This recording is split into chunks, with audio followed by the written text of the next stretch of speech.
Since the dawn of time, man has been curious. And for almost as long, the Vibes Broadcast Network has sought the truth. Investigate, discuss, explore. Okay, maybe in other episodes, but this one is just listen to the vibes. The views and opinions of our guests may not necessarily reflect those of the host or the Vibes Broadcast Network.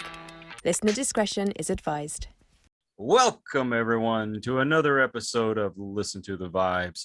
I am so happy that I have two guys here that I really think the world of, and they're two of my favorite filmmakers, David Espinosa and Craig Ahrens. And I've really enjoyed a lot of their past work, so I'm excited to see some of the new stuff they have coming out. One thing I must say, politics seems to work its way into entertainment now. It's in the comic books, it's in the movies, the TV shows, what have you. And I don't even care if your politics aligns up with mine. That's supposed to be my escape. And so when I see a movie that Craig and David do that is just telling a story and not bringing all that politics in it, it's such a relief. And I think a lot of the independent creators are starting to pick up momentum. The movies, independent comic book creators, they're making millions of dollars because they're filling that void that the main comic book people have left for us. We just want entertainment, and that's why I appreciate you guys. So we got you on here so we can talk about your projects coming up, and I'm so excited. So I'll let y'all duke it out who's going to talk first, but let's talk about what you have coming up. Go ahead, Greg. Now they're fighting who. No, I don't want to. No, you do it. No, you do it. All right, I'll just real quickly, because Craig and I are laughing, but because your comment, we so appreciate your appreciation of our work, and the fact that you like we tell stories as opposed to get all political. Exactly. And you said lately the air is political. Mm-hmm. Well, it's always been. Movies have been political from day one. Some of the first movies ever made, Birth of a Nation, was one of the most political movies ever made. Right. So politics have been ingrained in movies from day one. A Little Big Man, well, the first Western that was ever made from the perspective of the American Indian, the native indigenous folks here, and showing the wrongs with Dustin Hoffman. Great film, very political. I mean, so political and politics has always been involved, but we have tried to stay out of it. And I'm so glad that you recognize that. And unfortunately, I think we're going to let you down with this next film that's coming up. It's called, drum roll, Love and Quarantine. Okay. It's a romantic horror-comedy. I got you. Well, what I guess my point being is that the politics have turned real divisive as compared to the way it used to be. I mean, the climate when I was younger, I mean, yes, there was the politics, and you had your one side and the other side, but at the end of the day, we were still able to, sit down at the bar and have a beer together or enjoy a football game or whatever. And now it's just, I don't know, I've never seen it this bad. I'm sitting here squirming listening to you because again, as I've stated, politics have been infused in our industry from day one. And as of now, what you're talking about, it's like, yes and no. I mean, politics is really a generic term. Yeah. That is used to discuss the differences in anything between two people's points of view, their perspectives. Understood. So the politics of religion, the politics of economics, the politics of sports. You see, the politics of subjective analysis regarding movies. I may see something I like, you may see it and go, what? That was garbage, man. And so politics is a generic term, but what we're talking about is bringing government perspectives in terms of policy and what is America Yeah. and how it's made up, and those politics in particular. And you're absolutely right. It is ingrained in right now, so pronounced in sports, in entertainment, everything across the board. I just saw a movie. I watched it just because it was a new series on TV, and it was about an Asian American, retired Vietnam veteran who got beat up at the beach. Mm. And at the end, there was a statement about attacking Asian Americans. Politics, politics, politics. So we communicate through our films. And one of the things CRA Entertainment, our mission is all about entertaining, informing, and enlightening. Hopefully, if all we do is entertain, that's great. We did our job. But as I've said before, informing and enlightening. And that's politically based, regardless of what you're informing or enlightening about. Now, our new film, we like it, but we're dealing with some very serious current political, social issues, and it is divisive. And I'll just lightly, it's about a married couple who've been married for quite a while. Mm-hmm. They're a biracial couple, black and white, and they love each other to death. But how divisive all this misunderstanding and misinformation and tolerance of the norms, historic norms, bigotry and prejudice, and everybody's in the closet. The KKK hasn't gone away. It's still there. It's just in the closet and comes out every now and again, creeps its ugly serpent head, and then goes back in. And when you made the comment earlier about how we as a society we'd go to the movies and it'd all be cool. Well, remember, all that hate, that's the difference right now. And you're so right. I grew up as a young boy in the 50s and 60s and a teenager in the late 60s. And, I learned that everybody around me was the same people. We were black and brown and yellow and white. And most of us were pretty economically deprived. We were poor folks, but we all didn't see each other that way, and now the hate. That's right. Kind of, I think the point I was trying to make is it just seems so blatant of trying to cause more division. When I was going to watch a movie, say like Born on the 4th of July, I knew there was a message in it, and I totally got the perspective of where this guy was at. So that kind of stuff I don't mind so much. It's just when the message comes out, okay, I'm gonna hate you, and just causing a division that shouldn't be there. We should be uniting together. I so agree.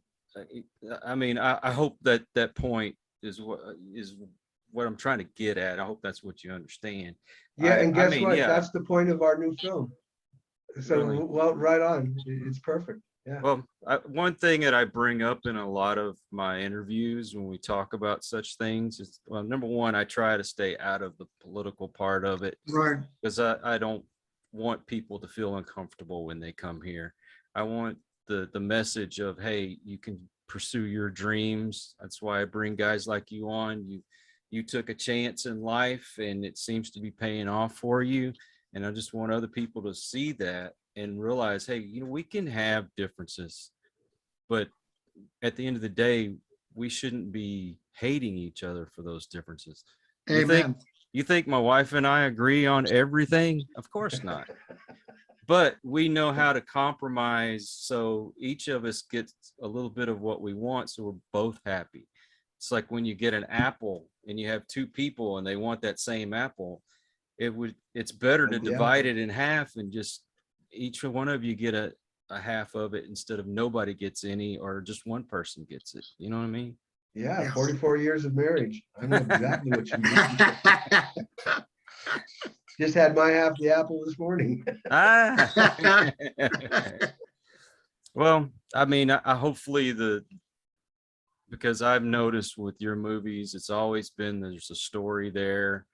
I don't foresee that same divisive or message in your movie. I mean, of course, you think about it, how many people have been friends for decades, and because of all this lockdown and, I believe this and I believe that, blah, blah, blah, blah.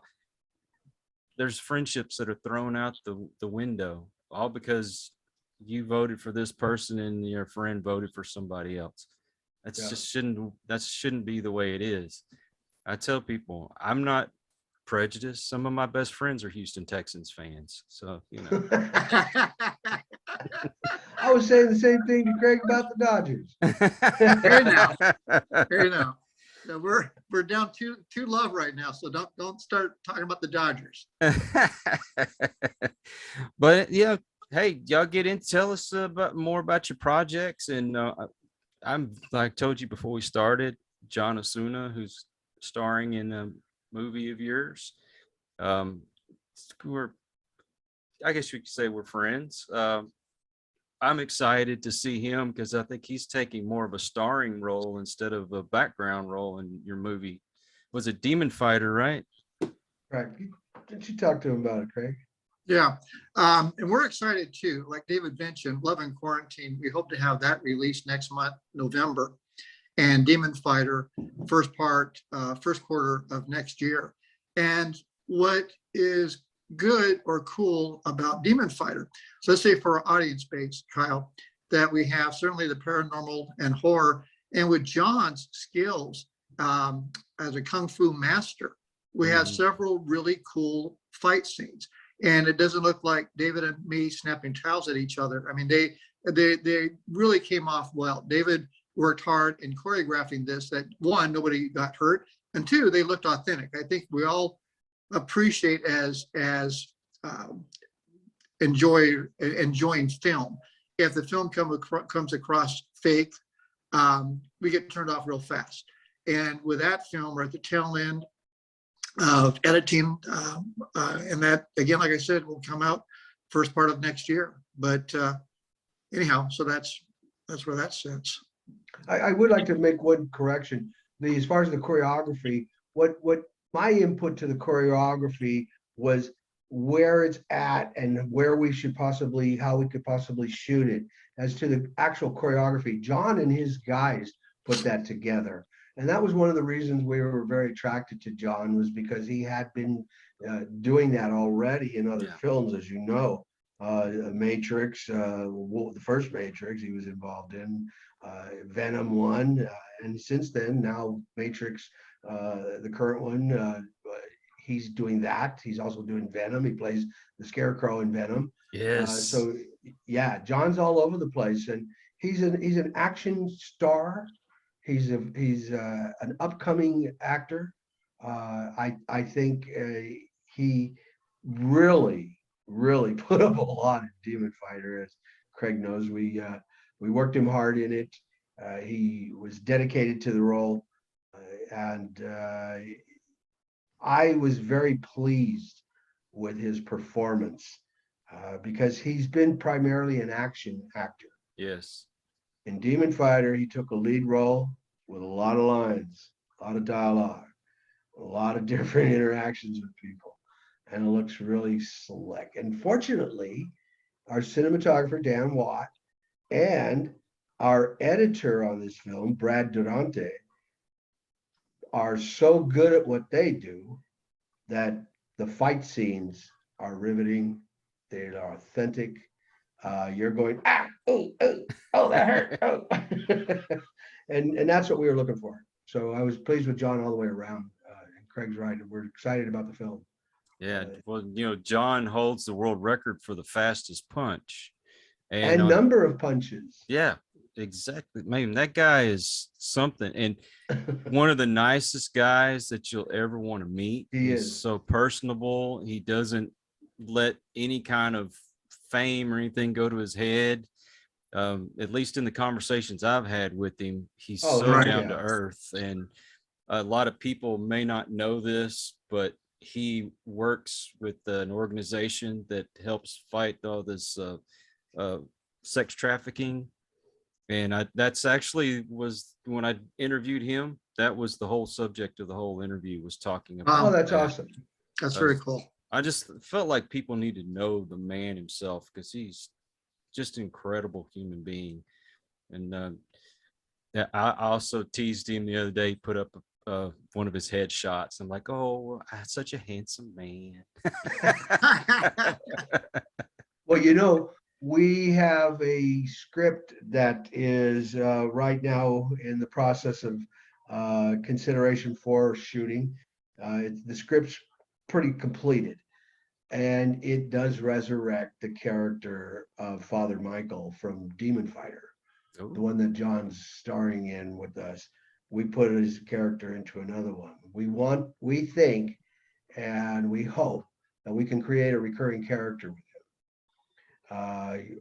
I believe there's room for superheroes who aren't flying off buildings with super swords and shields of magic and rings that beam off rays.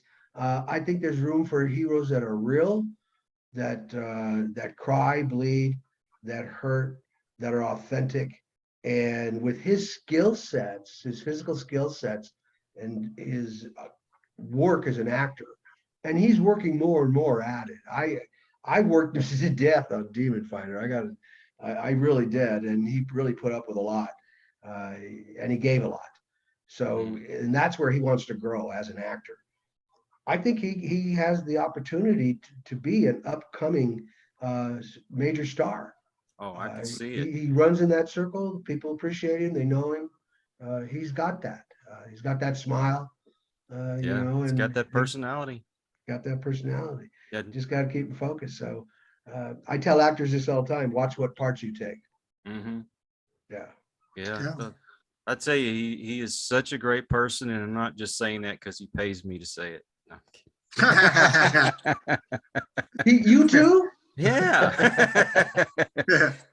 So I That's was funny. watching a documentary series the other day talking about a lot of the horror films that I grew up with, and one of them they talked about John Carpenter when he did Halloween, and how they did it on a $600,000 budget, and now it's made probably $1 billion by now. Probably. And one thing that you notice that there wasn't a whole bunch of blood and guts and gore in the first movie. And I made the point of bringing that up the last time that I interviewed with Craig, that you do horror movies without having to use all that blood and guts to tell the story. It's just the implications are there. And you get scared. It's kind of like reading a Stephen King book. You get more frightened reading the books than you do watching the movies. But you have that way of telling the story without putting all that extra in it. Are we going to see that in the upcoming movies, or are you adding a little bit more of the blood to it? Well, interesting you say that, because Craig and I bounced this back and forth as to more blood and guts, less blood and guts, and we're more like, does it have a purpose? Mm-hmm. If it's just blood and guts for blood and guts sake? No, we will never have that in a film. But does it have a purpose? If it has a purpose, okay. In the Crumbs, there was purpose for the blood and minimum guts that we showed. Yeah, It wasn't overdone. No, the bullet removal. Okay, that was about as sick as it got. The slice in the neck to the young lady, and she bleeds out on the gurney. The cutting up of the thigh leg and the walking. I mean, that was really nominal. It wasn't a lot of stuff. Very minimal. But with the script we got coming up, and it's called Preacher, is the name of the script that we're considering to do. There's a lot more, but it's purposeful. It's purposeful. And it's kind of like sex in movies. I don't think there's really, as crazy as this is, what's the point? Mm-hmm. When we see a couple going, whoever they may be, man, woman, whatever, heterosexual, whatever, they going into a room, we know something's going on. Do we need to see that? Does it add to the plot? Point. Yeah, does it add to the plot, the character, the theme? The only ones who ever did is in James Bond movies, because he was having sex scenes with the spy who was trying to kill him. And after he got her all loosened up, no pun intended, he killed her. Okay. Yeah. Killed her. It had a purpose. So, sex had a purpose in the James Bond movies. And when I say this to people, they look at me like, what? If you're just going to sell films with TNA, what's the point? Well, one of the most annoying things is when you watch a movie and it's like they spend all of their time with the special effects and the story just gets lost. It's like, oh, this looks great, but where's the story at? There was a movie we went to see. I'm not going to even mention it, but it was a sci-fi movie, and I was excited to see it. And it had some of the best special effects that I ever seen. But the story fell flat. You were left going, "Oh, what was the purpose behind this?" You know what I mean? So that's one thing I say. I'm sticking to my guns here that y'all tell a story. Now, don't ruin any more of my interview here, okay? Well, the bit of the problem or the challenge with that with the studios, Kyle, that a lot more films that get released theatrically are those blockbuster special effect films. And like you're saying, well, just give me a good story. Well, unfortunately, a lot of those go directly to streaming. And it's unfortunate because the stories are better.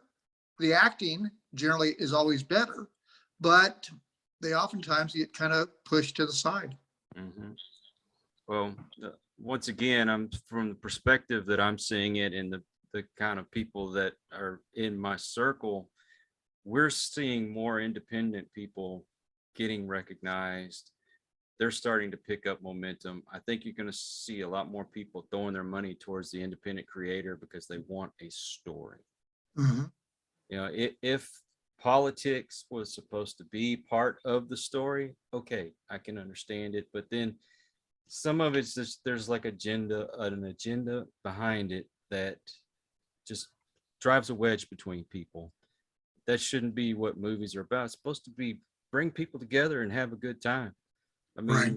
What do you go see something like Rocky Horror Picture Show, and everybody in the audience is dressed up and they're reciting the lines and singing along with the songs, and everybody's getting along, having a good time. Doesn't care or doesn't matter what color you are, what your sexual orientation is. Nobody cares about that. They just look to have a good time.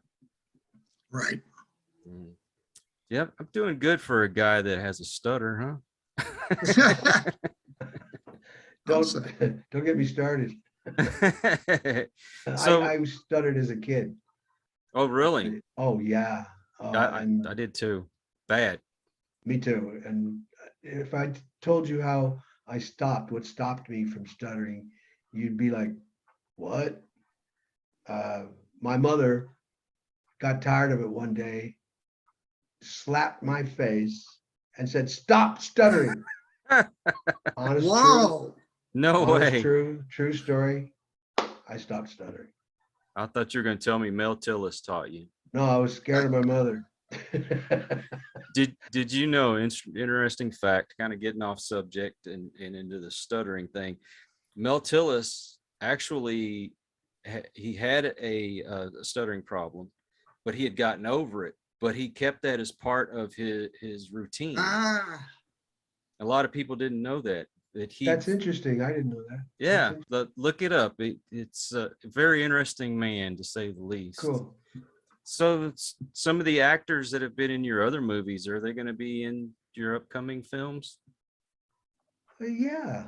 As a matter of fact, one actor, two, Jeannie Young and N.J. Brown, both appear in Demon Fighter.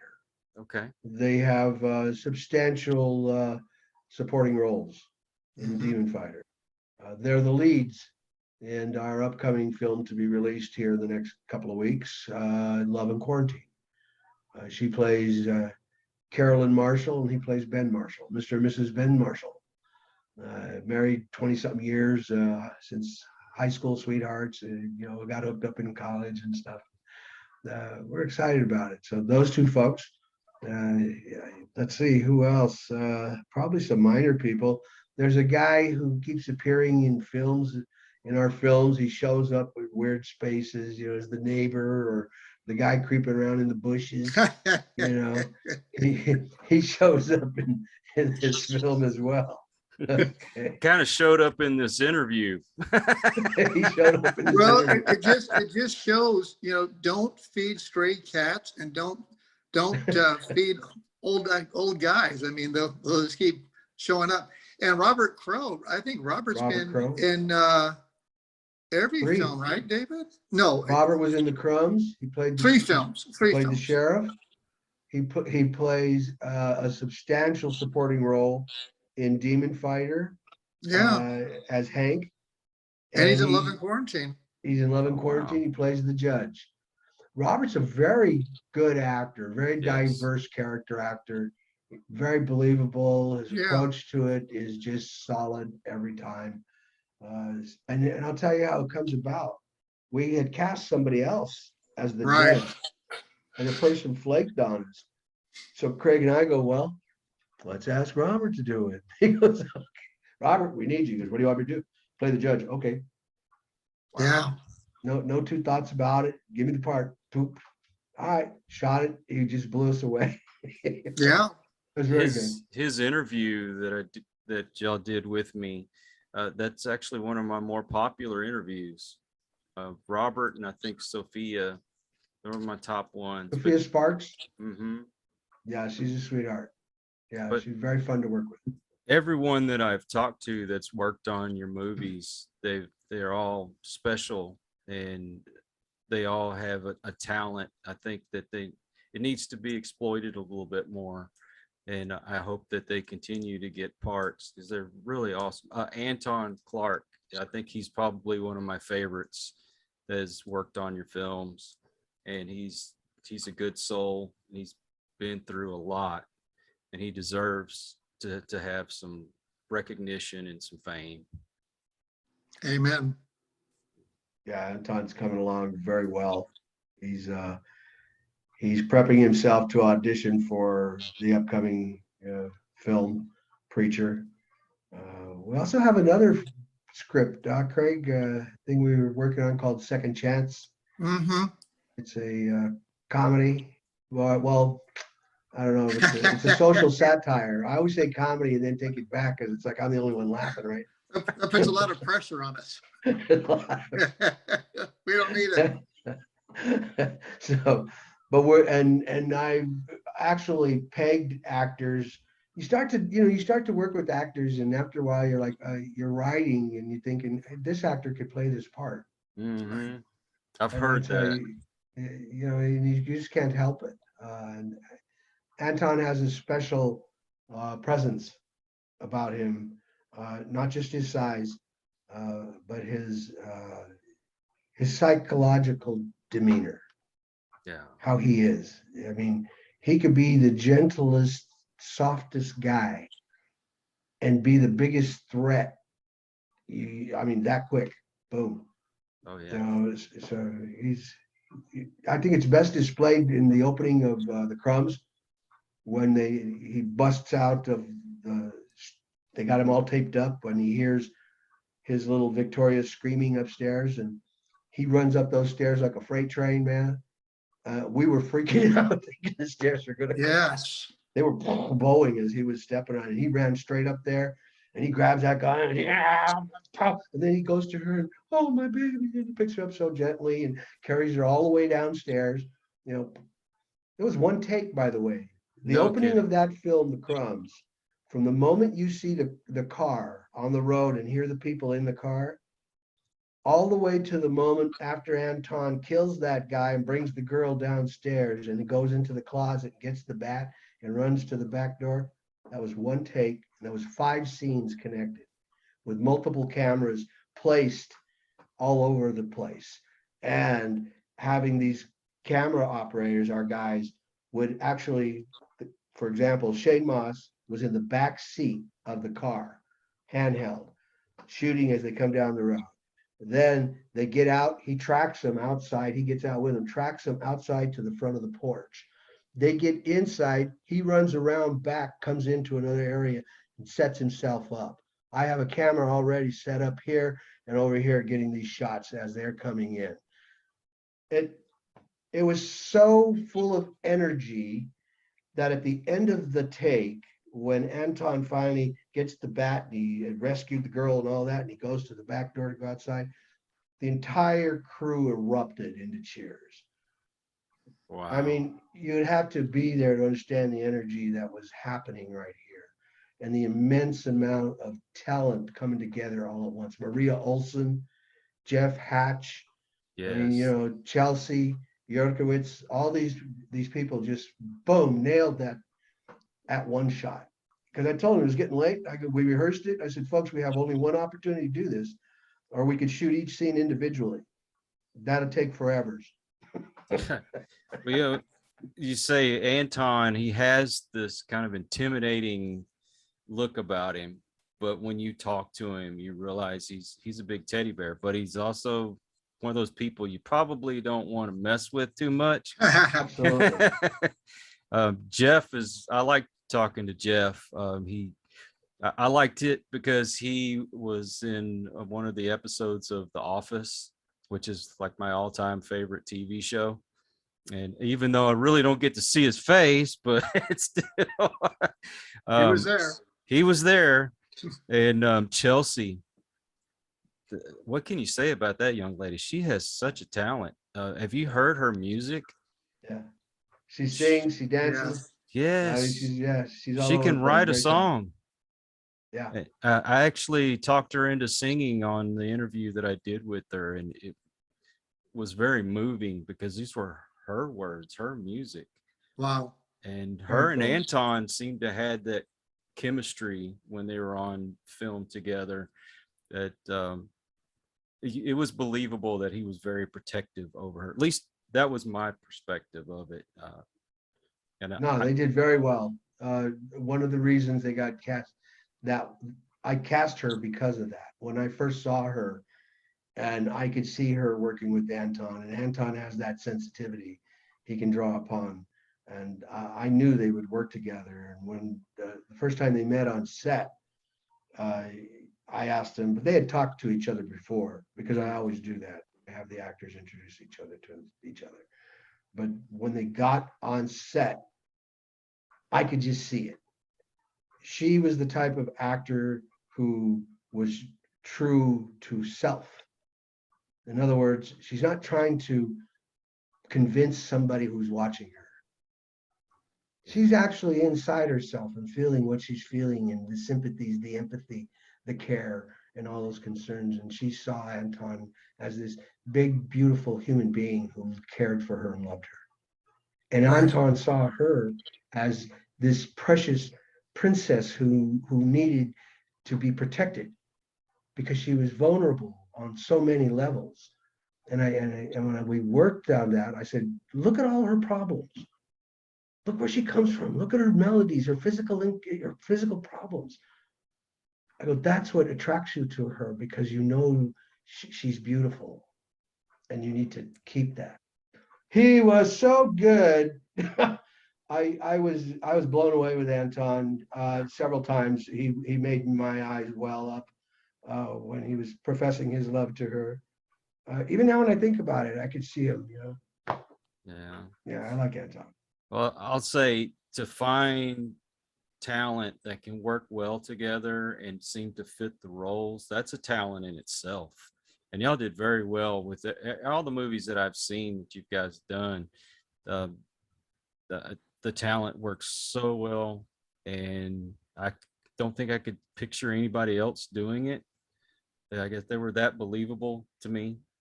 And Thank you. I look forward to that in your future endeavors. And speaking of which, y'all ever think about doing a TV show or anything, or are you just strictly going to be movies?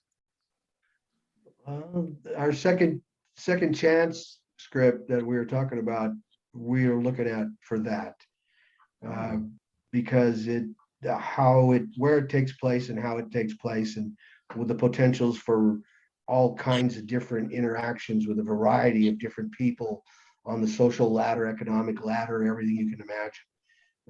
And so that we've thought about it. But, that's a madness. Yeah. It would be something that we would develop and want to probably hand off to those folks who are into that. That's a weekly madness that you're into down there. And I really myself, I think I could speak for Craig. That's not where I want to be. Mhm. I would be very flattered to be able to have something like that happen for CRA. But and as a joint producer, we would be involved in that context. But other than that, I think we do in movies. Mhm. But you would still be a part of it, because when you be afraid that somebody would take it in a different direction than what you Oh meant it to yeah, be? no, you're absolutely right. And yeah, we're definitely like that. Not that we're so tripped out, egoistic that we think our way is the only way. No, but if when you have a through line vision on something, you have to maintain it. It's like with the Crumbs. The Crumbs is as a storyline has a lot of things going on in it. There's where's the missing girl? There's who are all these missing people that are being murdered? There's Mhm. what's going on in the family between them, etc. And trying to keep all that focus. We worked difficultly with a couple of editors initially on the Crumbs in trying to keep that storyline alive. Some of the editors didn't appreciate what was going on. For example, the murder of the little boy. When Dr. Benjamin goes out there and finds the little boy and strangles him, really just projecting what he wants to do to Anton's character, Lenny, but he's afraid because he's a chicken shit, and so he kills a little boy, right? And it's Right. really a sexual gratification as well. As you see, he smokes a cigarette, and it's all good. Now he's over it. Oh, all right. Uh, I had a guy said that is so disgusting. I absolutely think you shouldn't keep that in there. And I said, That was that's part of the character. exactly. And I told him that's Right. exactly why it's staying, because it is exactly that disgusting. And I'm glad you think so. Yeah. Well, and also, like I said, the implications are there without actually having to show it. If you would have Right. showed it, then I would have said, "Oh no, that's disgusting. You shouldn't have that in your movie." But you didn't have to. No, Right. we tilted up and you just saw his face. You never saw the actual boy getting strangled. Yeah. And that guy running around in the woods, that was probably the scariest part of the whole movie. Creepy guy. That's why you never go out into the woods by yourself. Well, my fear is that I've seen a lot of the characters in the TV shows that I've enjoyed throughout the years, and somebody else gets a hold of it and just turns it into something you don't recognize, and then it just turns me off from it altogether. Be quite honest with you, we got rid of cable because there's nothing on TV I want to watch anymore. Now Right. I have some streaming services, but we watch mostly cooking shows and documentaries. By the way, I'm really doing good at baking, so y'all come to Texas, I'll make you a cake. But Hey, you know what? You should hook up with a friend of ours who also works on our films, Alan Abshier. He does set design for us and stuff of that nature, but he also has a cooking show that he heads.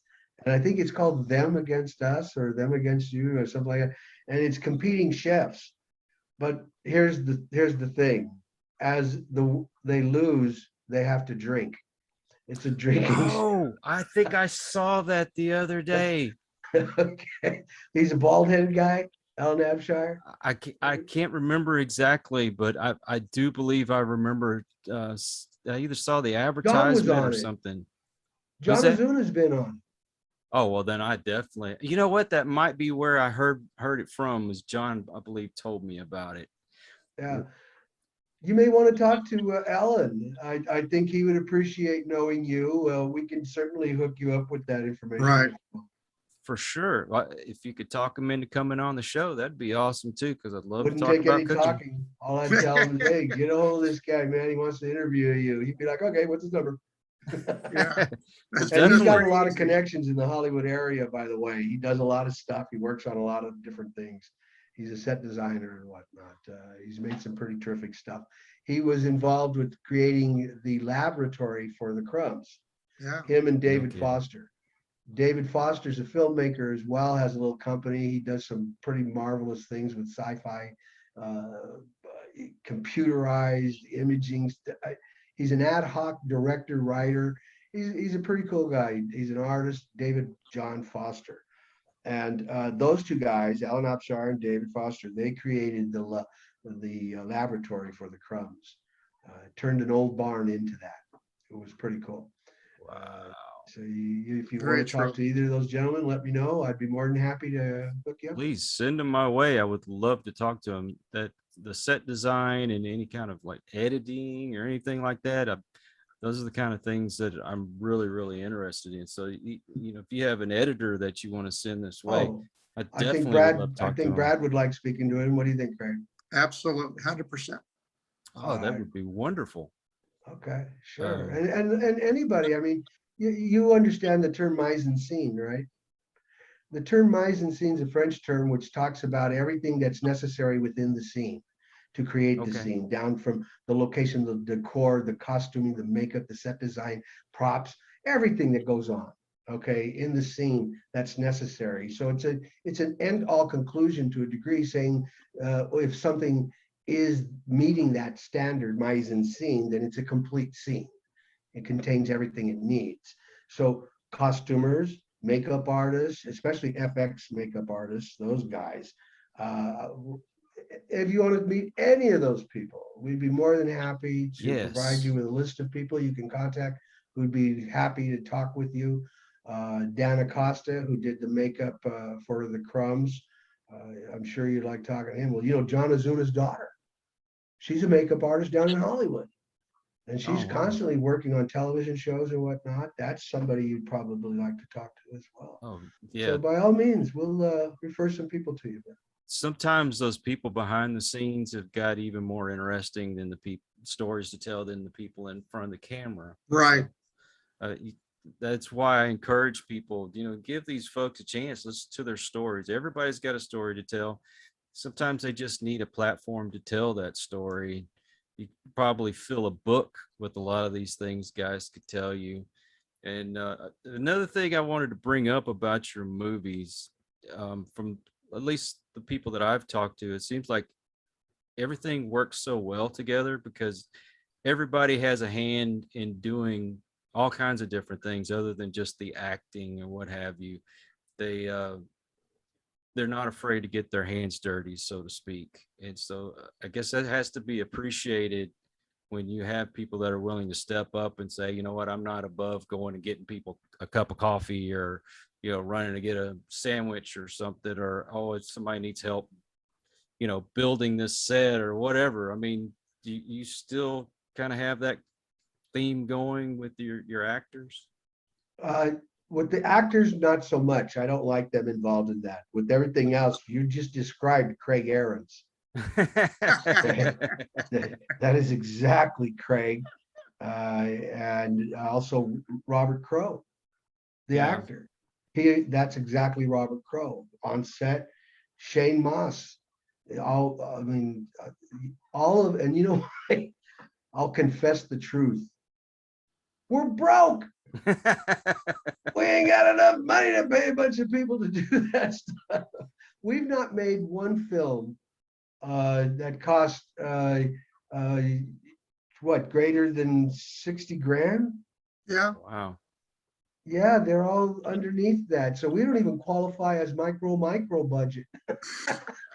Well, some of the best movies didn't have that big of a budget. We mentioned Halloween earlier. That wasn't very much of a budget on a film, Yeah. but it had a great return. It's the chemistry and it's the storytelling. I don't think it's so much, having that, $500 million budget that most of it's wasted on special effects that I don't think adds anything to the story. That's where I Right. appreciate you guys. But thanks. I agree with that. So Craig, you haven't really got to say a whole lot here. We've kind of monopolized the whole conversation. So Well, there's nothing worse, Kyle, than somebody just jumping in to start talking because they haven't said anything. And when we do these things, and I really mean this, I find interesting what David has to say, and I get wrapped up in the story. Then he'll say, or you will, like what you just said. Well, Craig, what do you have to say? Say, yeah, I like what you guys are talking about. But no, if I had something that would contribute, so don't feel like all of a sudden like, well, let's bring him into all of this. That's why you gave him the part of the priest, right? Because he had.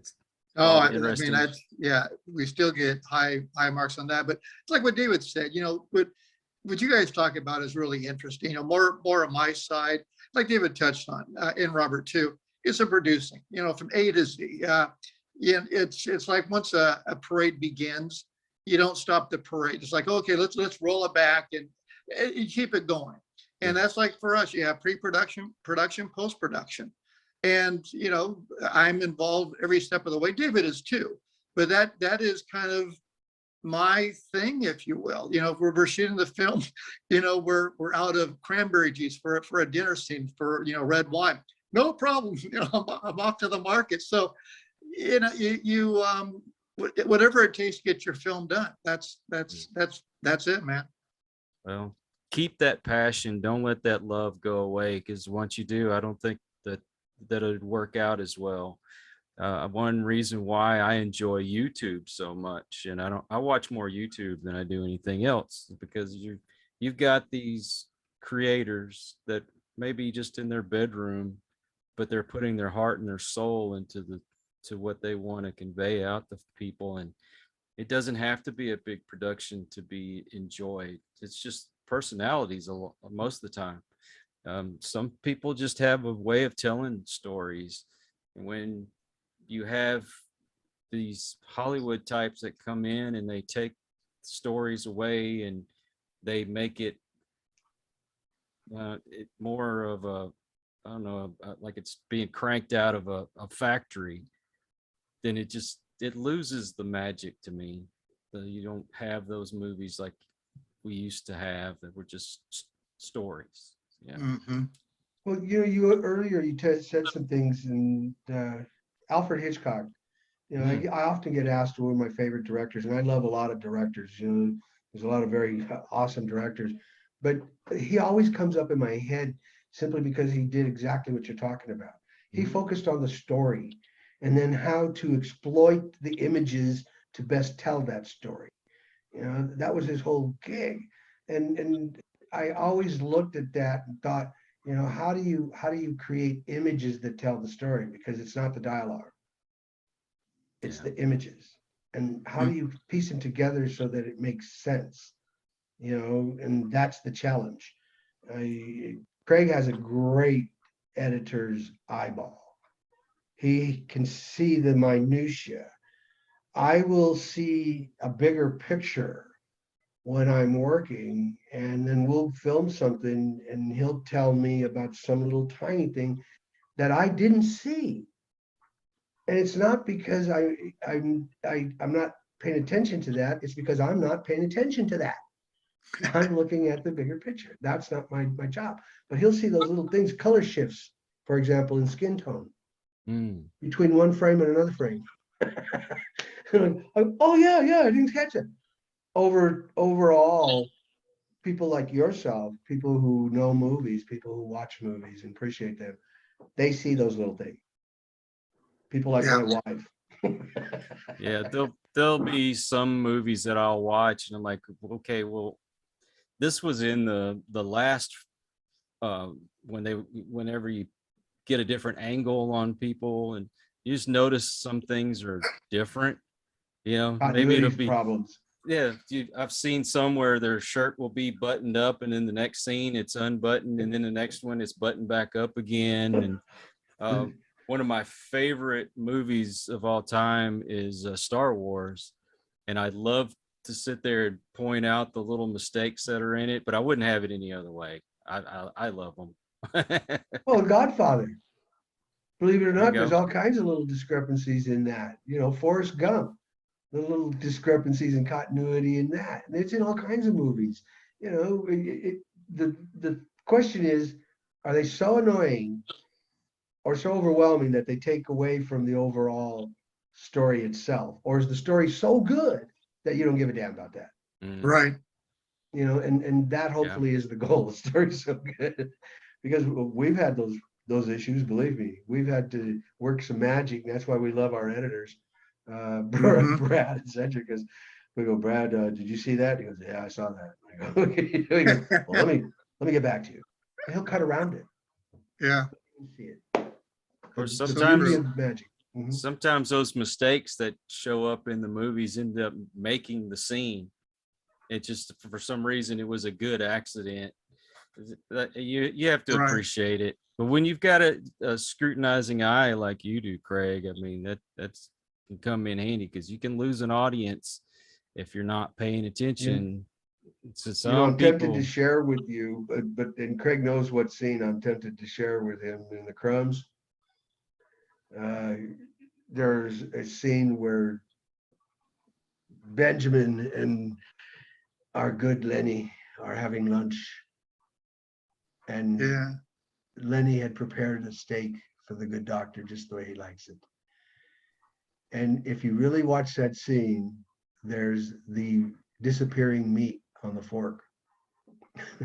you know, I have to go back and watch just for that. We couldn't get rid of it either. We couldn't cut around it. We couldn't do Yeah. it. We just laughed and go, ah. We'll see if anybody knows it. I've not heard one comment about it. Right. Well, So- now you're going to hear nothing but about it, because you can't not That's see okay. it now. I'm hoping we get at least 1,000 comments on it. Right. That There you means go. 1,000 people watched it. Right. Thank you out there. Please watch the film, comment on Yeah. the disappearing meat. Guys, I really appreciate your time, and I'm glad you came back to talk about your projects. Thank you, man.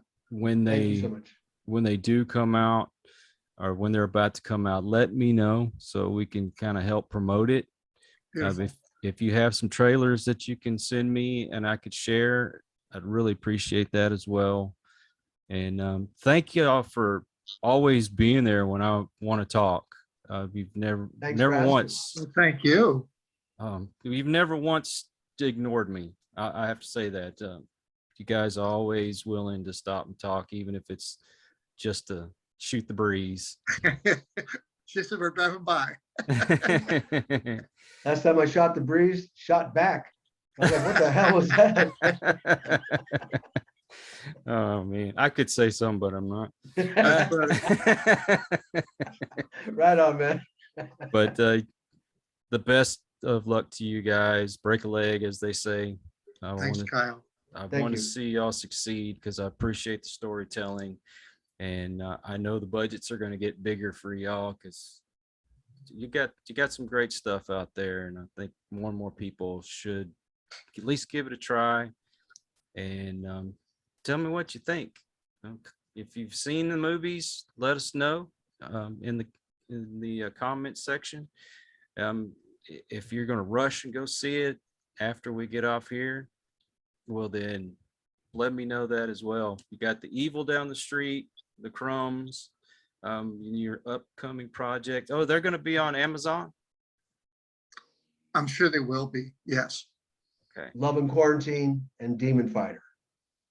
Love and Quarantine and Demon Fighter. Yep. Okay. And if they do come out on Amazon, let me know if we can maybe put up a link or something that people can Beautiful. go to when it comes out. We will put that up on our social media as soon as we know everything's coming out. And send everybody that you can my way. I would love to talk to them. We I'll sure take will. care of that, Kyle. All right. I need some good Craig and David stories from these guys. We'll talk to them first. They're R-rated, so just let them know. That's okay. I don't keep anything out of my stories. So That's cool. But if you've been here all along and you're regular to the channel, thank you. Yes. And for those that have just joined us for the first time, We appreciate you stopping by, and please come back. Share this out and subscribe to the channel. We've got lots of great people that we've interviewed that I know you would enjoy their story, and hopefully you'll get some inspiration from them. These always end up being positive messages, and for that I appreciate as well. So guys, until the next one, everyone take care. God bless and peace. Peace. We hope you enjoyed this episode of Listen to the Vibes. You can catch us on Buzzsprout or wherever you listen to your favorite podcasts, and on YouTube. Follow us on Facebook at The Vibes Broadcast Network